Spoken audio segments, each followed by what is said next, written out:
All right, and welcome to Legends Refitted, where we go through a set of Magic the Gathering where the rares of the set were based on the first fans of Magic the Gathering made a set where they introduced their Dungeons and Dragons characters and NPCs as cards in the game. And this is such a special thing that I decided to take on because we're turning Magic back into a role playing game.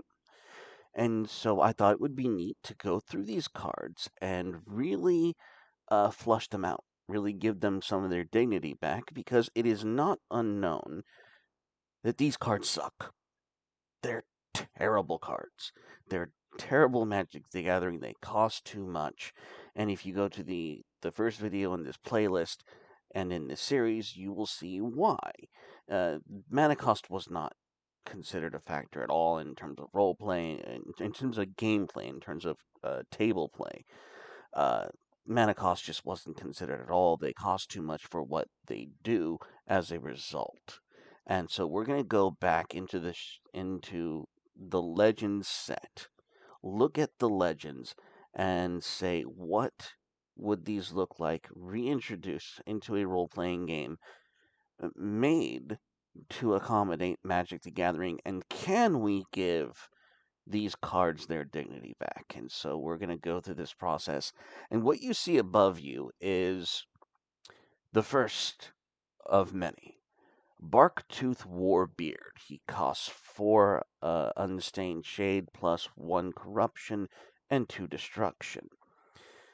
And so we're going to use a modified version of the creature card to NPC chart because we're also going to take a look at how Warbeard is going to look as an NPC in combat, as well as uh, an NPC that would be used in the game. So instead of just raw stats, we're actually going to be giving him his weapon, his weapon type, all that kind of stuff. So as we look at these cards, we're going to be looking at the art, looking at the flavor text, and really flushing out these characters. So let us begin with the basic stats. And with the basic stats, what we're going to have here is Warbeard. I already got his name up here, so we're going to take his power, which is 6, his toughness, which is 5, and his converted mana cost, which is going to be a whopping 7. And then we're going to adjust for his rarity. Now, he is a legend, and in traditional Magic the Gathering, legends in the old sets are always traditionally rares. The idea of a legend being anything other than a rare is a very new thing. Um, very new thing, but it's interesting because there's a little bit of a retcon going on with Magic the Gathering because they have the power leveling, the power creep has been so bad that they've actually gone back into older sets and changed their rarity. So in the Shades of Dominion, we're going to reject this amendment that Wizards of the Coast is engaged in, and we're going to return to tradition. And so, if we find a legendary card in this set, we're going to presume, with tradition, that they are in fact rare. So, we're going to change this back to rare. And these are the stats we get. We have a skill bonus of 21. Now, for those of you who've been watching the role play of the Shades of Dominion, a skill bonus of 21 is massive. A starting Shade Mage that we've been playing with usually can have a skill bonus ranging between 6 and 9, sometimes 11 and 12. It's nothing to sniff at, especially if you compare it to like a starting D&D character. When you make a Shade Mage, you are creating like at least a level 10 character. But the skill bonus of 21 as a starting NPC, that is massive. And as we look down at these results, His attack skill roll is going to be a 38 if he's unarmed, and with his heavy blade, which is represented in the art over here, uh, he has a massive broadsword that he charges into battle with. We're going to give him a heavy blade, and the damage is going to be a 2d6, and you're going to notice that he's dealing a lot of damage. Like, not only is his skill set high, it's because this damage takes into account his damage bonus right here. He gets a +6 to his damage rolls. So he's beefy. Every single Shade Mage in the game right now, if they rolled up on this guy, is going to have a bad time. And also his defense skill roll is a 33, but that's not nearly as high as it could be. I've seen it up to like 42, 45. Yeah, and it's always higher than the skill bonus rolls because your defense roll is your skill bonus plus your protection points, and because he has um, a converted mana cost of 7, he does get some protection points. So he's not only skilled in combat. When he decides to dodge or make a defense skill roll, he also adds his armor, and as we see, he is a rather armored individual. But we're not done. Not by a long shot. We are going to flush out his abilities. Now, when we look at his abilities, first off, we're going to say um,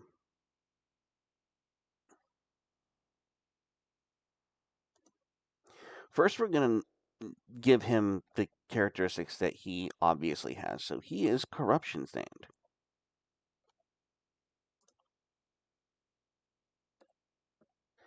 And he is destruction stained.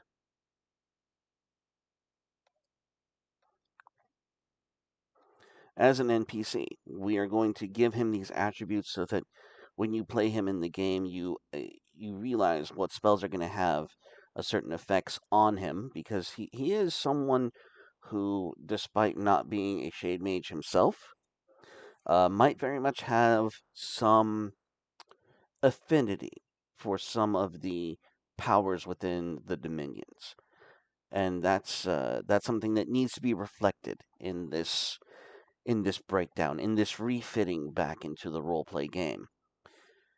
Let's look at the flavor text for Barktooth Warbeard. It reads that he is devious and cunning in both appearance and deed. Beware the Warbeard, for this brute bites as well as he barks. I love it. And I'm getting the feeling that this is uh, a player, a character that is dynamic, that he is adapting, but he's also a little Sam Heidi in that you don't really know what he's going to do at any given time.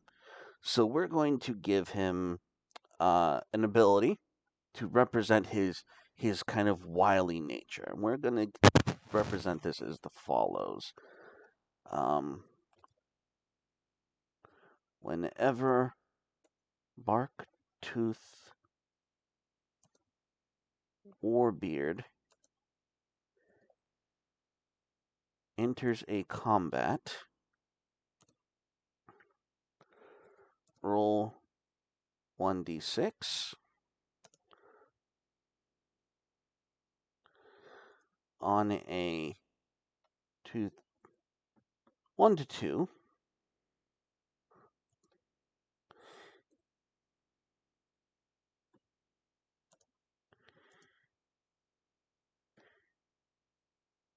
he has. Now, what kind of aspect should he has? Oh, I'm going to do this. On a 1 to 2, he has rush until the end of combat.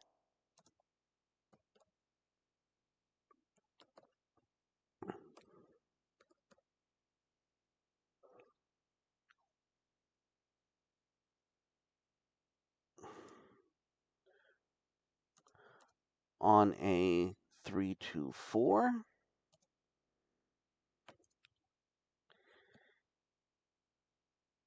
he has cleave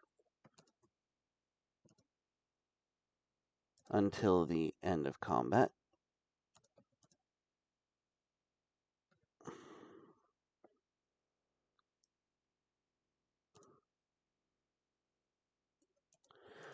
On a 5-2-6,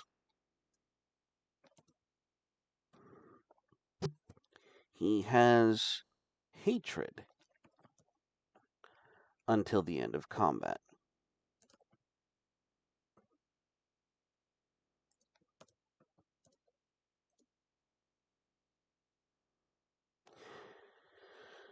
Um,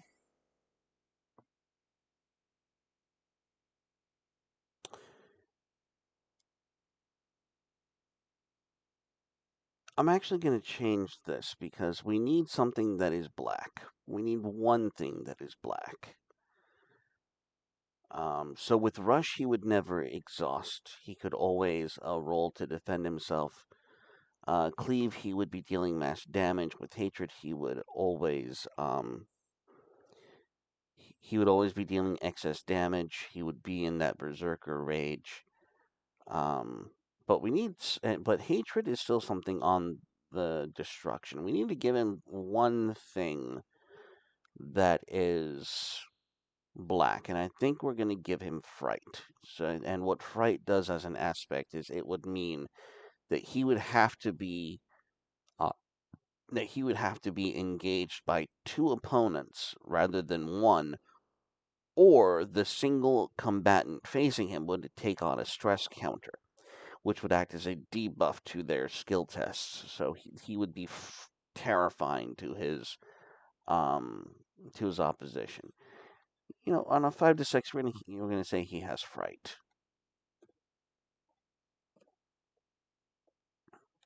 Fright until the end of combat. And there we have it. This is going to be, let me change this right here. We're going to say abilities.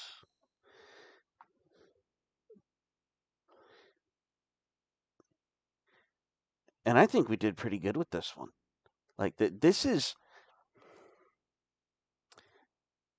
bringing these characters to life this way. It makes me, because this is a crap card. Look at this. Two red mana, one black mana, four other, and all you're getting really in terms of the game is a 6/5. That's all he is. Just a 6/5 for 7 mana. That's outrageous. That is not something you want in your deck or on your table at all.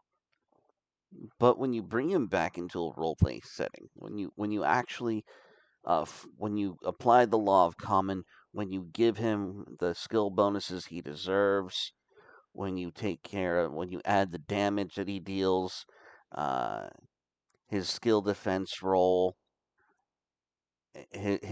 even his attack rolls are ridiculously overpowered. This is someone who, because of the law of common and being reintroduced into a role playing game, has been given their dignity back. This is a character who, when you bring back to the tabletop, you look at these old cards and you realize, holy shit, they're actually cool again. They're actually cool again. This character can actually be brought back to the tabletop and not suck, is the point. And that's what we're going to be doing throughout this series. And the first of many is Barktooth Warbeard. And he's a badass, and I'm really excited to be able to produce him on the tabletop. And I hope that he's used.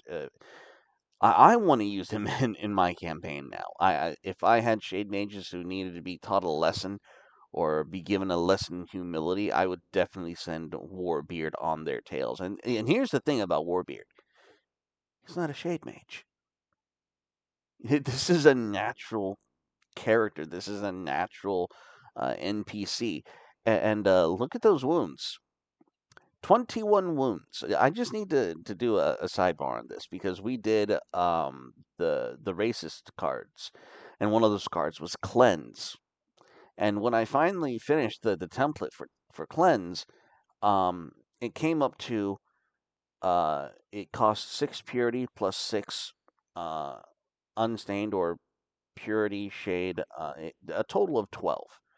So with the spell of cleanse, you could deal 12 wounds to every single corruption stained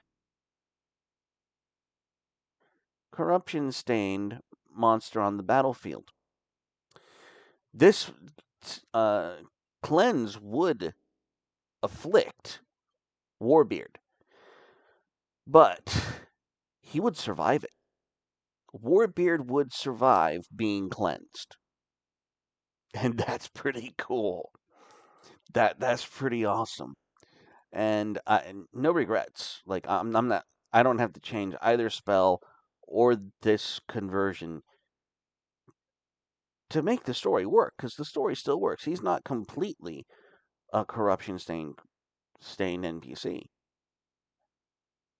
and he is a legendary creature. He is a legendary NPC. He's gonna have a legendary power level. And that's what we're representing here. That's what we're bringing back to this game is some of the lore, some of the soul. We're giving Warbeard his soul, which admittedly he shouldn't have. So, this is the video. This is what we've got. Barktooth Warbeard, the first conversion, the first refit of the Legends set, and I couldn't be happier with how this played out. Thank you guys. God bless and go throw some shade. Bye bye.